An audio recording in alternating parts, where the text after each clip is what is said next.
Selamat pagi, selamat siang, dan selamat malam para sobat @Horror Stories. Semoga kita semua selalu berada dalam keadaan sehat dan dalam lindungan Tuhan Yang Maha Esa. Kali ini kita akan mendengarkan cerita terbaru, tapi sebelum mendengar, silakan like, komen, dan subscribe tentunya.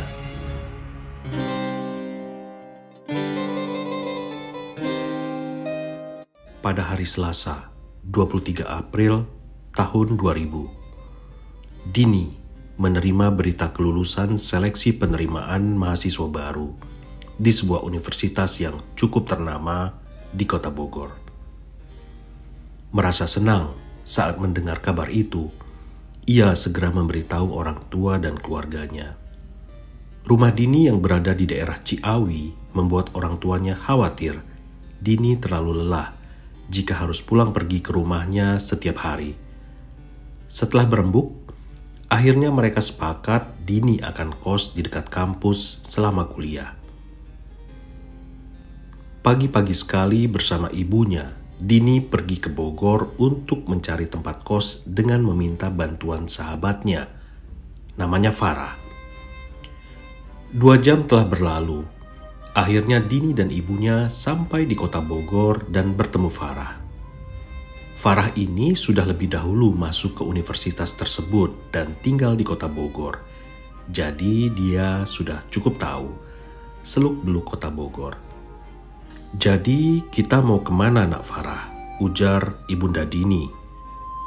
Lalu Farah menjawab, "Kebetulan beberapa teman saya juga ada yang ngekos di sekitar sini, Tante. Kita kesana saja. Siapa tahu salah satu dari tempat itu tempat yang cocok buat Dini."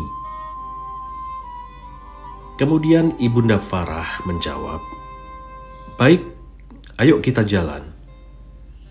Lalu mereka mulai mengunjungi tempat-tempat kos di sekitar universitas itu. Tempat kos pertama yang mereka kunjungi adalah sebuah kos putri yang cukup padat. Letaknya pun berada di antara 2 buah rumah, dengan kontur bangunan yang saling menghadap satu sama lain, dan jaraknya pun sangat dekat.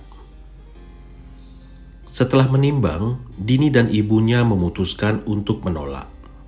Menurut mereka, tempat kos itu sangat sesak, minim sekali dengan ventilasi udara. Walhasil, mereka pun melanjutkan pencarian ke tempat berikutnya. Tempat kos kedua cukup nyaman. Letaknya di sebuah jalan yang tidak terlalu kecil. Letaknya juga tidak terlalu jauh dari jalan besar. Namun tempat kos itu terletak di ujung jalan. Tempat kos itu cukup besar dengan sistem berbaris berhadapan. Namun jarak antara kamar sangat luas.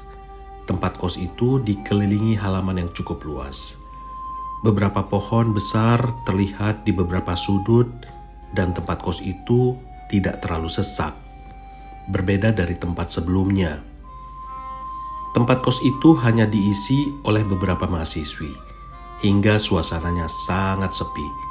Namun bagi Ibu Dini, hal itu sangat membantu. Setidaknya Dini dapat belajar dengan baik tanpa harus terganggu suara bising dan suara berisik. Dini dan ibunya mulai berunding. Dini pun tidak keberatan. Ia sangat suka tempat itu dan akhirnya mereka sepakat menyewa sebuah kamar untuk Dini di sana. Mereka menemui penjaga tempat kos itu, akhirnya kesepakatan dibuat pada hari itu juga. 3 hari kemudian, sebuah mobil minibus milik ayah Dini terparkir di halaman tempat kos. Dini hari itu mulai pindah ke kos. Kedua kakak Dini membantu memindahkan barang-barangnya ke sana, sedangkan ibu dan ayah membantu menata dan merapikan kamarnya. Dan pekerjaan yang mereka lakukan selesai pada saat hari sudah sore. "Kamu baik-baik ya, Nak. Jaga diri. Kalau ada apa-apa, telepon ibu," ujar Ibunda Dini kepada Dini. "Baik Bu, Dini pasti jaga diri kok. Lagian kan kampus deket. Paling Dini gak kemana-mana selain kuliah," balas Dini. "Ya udah, Ibu sih percaya sama kamu. Kamu masuk kuliah kapan?" "Minggu depan Bu. Besok Dini susun jadwal." "Ya udah kalau gitu, Ibu, Ayah, dan kakakmu pulang ya." "Iya Ibu, hati-hati di jalan," kata Dini sambil mencium tangan ayah dan ibunya dan kakak-kakaknya. Saat mereka sudah pergi, Dini hanya melihat mobil orang tuanya pergi meninggalkan tempat kosnya. Dan kemudian Dini masuk ke kos saat mobil minibus itu sudah tidak terlihat lagi. Dini menjalani minggu pertama perkuliahannya. Tidak sulit baginya untuk mendapat teman-teman baru. Dini memang tipikal remaja yang sangat murah senyum, begitupun di tempat kosnya. Ia sudah berkenalan dengan beberapa penghuni baru dan mereka sangat baik terhadap Dini. Hari demi hari Dini lewati. Ia hanya fokus terhadap perkuliahannya. Tak terasa, sudah 2 bulan Dini tinggal di kamar kosnya. Hingga suatu pagi, Dini terbangun dengan rasa perih di bagian bibirnya. Saat memeriksa di cermin, ia mendapati bibir bagian bawahnya merah agak keunguan. Ketika ia pegang, terasa perih dan mengering di bagian bibir yang lain. "Ya, pecah-pecah lagi deh," ujar Dini di dalam hati. Ia kemudian mengambil sebuah madu cair dan mengoleskannya di bibir itu. Itu bukan masalah bagi Dini. Mungkin bibirnya kering karena kurang meminum air putih. Namun bibirnya terus saja mengering. Padahal ia sudah minum banyak air dan mengoleskan madu di permukaannya setiap pagi. Aneh, bukannya sembuh, malah kini seluruh bibir bagian bawahnya mengering. Saat Dini mencoba mengelupas kulit keringnya, bibirnya malah berdarah. Darah yang keluar tidaklah berwarna merah terang, terlihat agak gelap. Dini buru-buru mengambil tisu lalu mengelapnya. Semenjak itu sebuah luka menempel di bagian bawah bibir Dini dan meninggalkan warna kemerahan di sekitarnya. Awalnya Dini masih menganggap enteng. Sampai setelah 1 bulan, luka itu tidak kunjung-kunjung sembuh. Bibirnya semakin pucat dan ia merasa tubuhnya sangat lemas. Dini terus memaksakan diri untuk mengikuti perkuliahannya. Malam itu, Dini pulang ke kamar kosnya selepas maghrib. Ia buru-buru mandi dan berbaring di tempat tidur. Ia sudah tidak kuat menopang tubuhnya. Dini akhirnya tertidur. Entah berapa lama Dini tertidur. Di dalam tidurnya, Dini merasa ada yang aneh.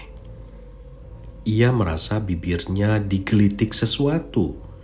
Seperti ada sesuatu yang dingin menyentuh bibirnya. Dini terbangun. Luka di bibirnya berdarah. Saat melihat jam di dinding kamarnya, jam menunjukkan pukul 1:30 malam. Entah kenapa, Dini merasakan udara di kamarnya sangat dingin. Tubuhnya semakin lemas. Lalu Dini mengambil tisu dan cairan antiseptik untuk membersihkan darah di bibirnya. Setelah itu Dini kembali menarik selimutnya, lalu ia jatuh tertidur. Keesokan harinya Dini tidak masuk kuliah. Ternyata ia sudah tidak kuat untuk berjalan. Ia hanya berbaring seharian di kamar dan beberapa teman satu kosnya menjenguk ke kamarnya.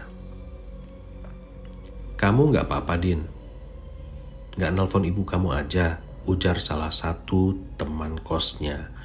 "Gak apa-apa, nanti juga sembuh. Cuma butuh istirahat aja," jawab Dini lemah. "Tapi bibir kamu pucat banget, berdarah lagi. Saya ambilkan betadin ya?" ujar salah satu teman kos yang lainnya. Saat luka di bibir Dini sedang dibersihkan, tiba-tiba salah seorang wanita yang tinggal di lantai atas masuk kamar. Dini cukup mengenalnya walaupun tidak terlalu akrab. Namanya Mia. Dia agak tertutup. Saat masuk ke kamar Dini, Mia hanya diam memperhatikan Dini yang terbaring. Lalu dia menoleh ke sebuah jendela yang ada di sudut atas kamar. Ada sebuah pohon mangga besar di balik jendela itu. Cukup lama Mia memperhatikan keluar jendela. "Din, mending kamu telepon orang tua kamu aja," ujar Mia membelah keheningan. "Enggak kok, aku enggak apa-apa. Serius ini, Din. Kamu telepon orang tua kamu, terus pulang ke rumah kamu sampai kamu sembuh." Seluruh orang di kamar Dini memperhatikan Mia. "Memang kenapa, Mi?" tanya teman Dini yang tengah membersihkan luka di bibirnya. "Cuma saran aja, demi kebaikan kamu, Dini," Mia menjawab pelan. Setelah berkata seperti itu, Mia keluar kamar. Seluruh orang di kamar pun heran, termasuk Dini. Namun mereka hanya bisa terdiam. Seharian itu teman-teman merawat Dini di kamarnya. Mereka baru kembali ke kamar masing-masing jam 9 malam. Dini menarik selimutnya dan tertidur. Saat terlelap, Dini merasa udara di kamarnya semakin dingin, tapi justru keringatnya mengalir deras. Rasa gelisah juga memenuhi dirinya. Ia ingin membuka matanya tetapi tidak bisa. Kelopak matanya begitu sulit dibuka, jadi Dini merasa seperti terjebak di antara mimpi dan dunia nyata. Ia mulai ketakutan. Ia berusaha dengan keras membuka mata. Jam dinding di kamar Dini menunjukkan pukul 12 malam. 12 malam tepat. Tiba-tiba telinga Dini menangkap suara decitan cukup keras tidak jauh dari tempat tidurnya. Lalu disusul suara benda terseret. Suara itu cukup pelan, tetapi Dini mendengarnya dengan sangat jelas. Dini mulai merasa semakin ketakutan. Di antara tubuhnya yang lemah, Dini mengerahkan kekuatannya untuk membuka mata. Perlahan-lahan mata Dini terbuka. Namun tubuhnya masih kaku, tidak dapat digerakkan. Saat matanya terbuka, Dini melihat jendela kamarnya terbuka. Ia dapat dengan jelas melihat pohon mangga besar di luar jendela. Daun-daunnya bergoyang tertiup angin. Mengapa jendela itu bisa terbuka? Belum sempat mendapat jawaban, Dini mendengar suara aneh dari lantai kamarnya. Dini tidak dapat melihat ke bawah. Karena apa? Karena tubuhnya sangat kaku dan tidak bisa digerakkan. Jantung Dini mulai berdetak lebih cepat. Darahnya mulai mengalir dengan cepat, membuat suhu tubuh Dini meningkat. Dan keringatnya bercucuran lebih banyak.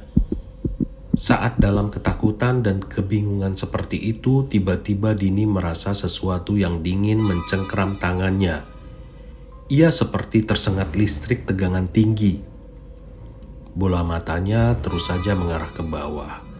Ia tahu ada sesuatu di lantai kamarnya. Dini melihat ada sesuatu menyembul dari sisi tempat tidurnya. Sesuatu yang hitam dan kotor. Ternyata itu rambut manusia, hitam, lusuh, dan basah. Mata Dini terbelalak. Ia ingin sekali berteriak, tetapi mulutnya tidak kunjung terbuka, hingga membuat dadanya sesak. Rambut hitam itu semakin lama semakin terangkat. Di balik rambut itu, Dini melihat kulit kebiruan yang mengelupas seperti sisik ikan. Ya, itu adalah kepala sesosok wanita. Dini yakin dan semakin lama semakin jelas Dini dapat melihat sebuah wajah di balik rambut itu. Wajah pucat kebiruan dengan kulit dipenuhi luka yang mengeluarkan darah. Bau busuk menyengat di hidung Dini. Jantung Dini serasa pecah saat melihat mata wanita itu. Matanya sudah rusak dengan bola mata yang sudah tidak di tempatnya. Bola mata wanita itu sudah merosok ke pipinya dan tetap bergerak. Mata yang memperhatikan Dini dengan tajam. Kepala wanita itu semakin terangkat, hingga Dini dapat mengintip keseluruhan wajah sosok wanita itu. Wanita itu mempunyai mulut yang lebar. Dari dalam mulut wanita itu mengalirlah darah yang kental dan berbau busuk. Pelan-pelan wanita itu mendekat ke leher Dini. Dini hanya dapat melihat rambut hitam wanita itu. Ia dapat merasakan sentuhan wajah wanita itu di lehernya, begitu dingin dan lembab. Dini tidak tahu apakah ia sedang bermimpi ataukah ini sebuah kenyataan. Karena apa tubuhnya kaku, tidak dapat digerakkan. Nafasnya semakin sesak, dan ia sudah tidak tahan. Ia ingin teriak sekeras-kerasnya meminta pertolongan, tetapi tidak bisa. Kepala wanita itu terus mendekat melalui dagu, sepertinya menuju ke bibirnya. Dini hanya bisa melihat rambut hitam kusut yang tergerai menutupi sosok wanita itu. Jantung Dini berdetak sangat cepat, seperti ingin pecah. Air mata mulai mengalir dari matanya dan nafasnya semakin tersengal. Suara yang cukup keras memecah keheningan dan membawa Dini ke dunia nyata. Ternyata seseorang mendobrak kamar Dini. Seketika tubuhnya kembali dapat digerakkan. Dini seperti terbangun dari ribuan rantai yang mengikat kuat tubuhnya. Sosok wanita itu sudah menghilang. Kamar Dini kembali sunyi, tidak ada siapa-siapa. Di ambang pintu kamar Dini, Mia dan penjaga kos berdiri mematung. Setelah melihat Dini yang terduduk dengan wajah pucat dan keringat yang membasahi, Mia dan penjaga kos masuk ke kamar Dini. Mia lalu mengambil tisu dan mengelap darah dari bibir Dini. "Maaf Mbak, tadi saya disuruh dobrak kamar Mbak sama Mbak Mia," ujar penjaga kos. "Gak apa-apa Kang," ujar Dini lemas. Lalu ia langsung memeluk Mia dan Dini menangis terisak. Ternyata Mia memiliki indera keenam. Ia dapat melihat apa yang orang lain tidak dapat lihat. Saat masuk ke dalam kamar Dini tadi siang, ia langsung tahu bahwa bibir Dini yang berdarah dan tubuhnya yang demam bukanlah penyakit normal. Ketika ia menoleh ke jendela kamar Dini, Mia melihat sosok wanita dengan rambut panjang sedang duduk di salah satu dahan. Wajah wanita itu sudah rusak, dengan mata yang meleleh ke pipi dan mulut yang menganga lebar. Sosok wanita itu terus saja mengamati Dini. Itulah yang membuat Mia diam saja saat temannya bertanya. Ia juga langsung tahu bahwa sosok itu juga yang membuat luka di bibir Dini. Agar apa? Agar ia dapat menghisap darah Dini setiap malam. Makhluk itu sangatlah jahat dan kotor. Sepertinya ia sudah meninggali pohon itu lama sekali. Benar, tebakan Nia tepat. Ia tahu bahwa sosok itu akan kembali mendatangi Dini. Buru-buru Mia menutup jendela. Saat menutup jendela pun, Mia melihat sosok wanita itu menatapnya tajam. Sepertinya ia sangat marah. Dini dibopong dari kamarnya. Ia dibaringkan di kamar temannya yang terletak di bagian depan. Malam itu, Mia menelpon orang tua Dini. Mereka kaget. Saat itu juga mereka datang dan sampai di kos 2 jam kemudian. Mia menceritakan semuanya ke orang tua Dini dan mereka semakin kaget. Malam itu juga Dini dibawa pulang. Dini diobati di rumahnya. Kebetulan nenek dari ibunya Dini cukup mengerti hal-hal yang berhubungan dengan alam gaib. Dini pun dirawat neneknya selama beberapa minggu. Akhirnya, Dini pun pindah tempat kos, diikuti beberapa temannya yang takut setelah mendengar kejadian yang dialaminya. Setelah beberapa minggu dirawat, akhirnya Dini sembuh. Luka di bibirnya sudah sembuh total. Ia kembali mencari tempat kos baru. Namun kali ini ia mencari bersama nenek dan ibunya. Nenek Dini ikut untuk membantu melihat dari sisi mata batin agar tempat kos Dini yang baru aman tanpa ada gangguan makhluk gaib. Mereka akhirnya mendapat tempat kos yang bagus, tidak ada makhluk gaib yang jahat di sana. Setelah nenek Dini menganggukkan kepala tanda tempat itu aman dan bentuk persetujuan dari sang nenek, Ibunda Dini kemudian sepakat untuk menyewanya. Akhirnya Dini melanjutkan kuliahnya dengan tenang, tanpa ada gangguan dari makhluk gaib. Ia kapok berurusan dengan makhluk gaib yang membuatnya sangat-sangat trauma.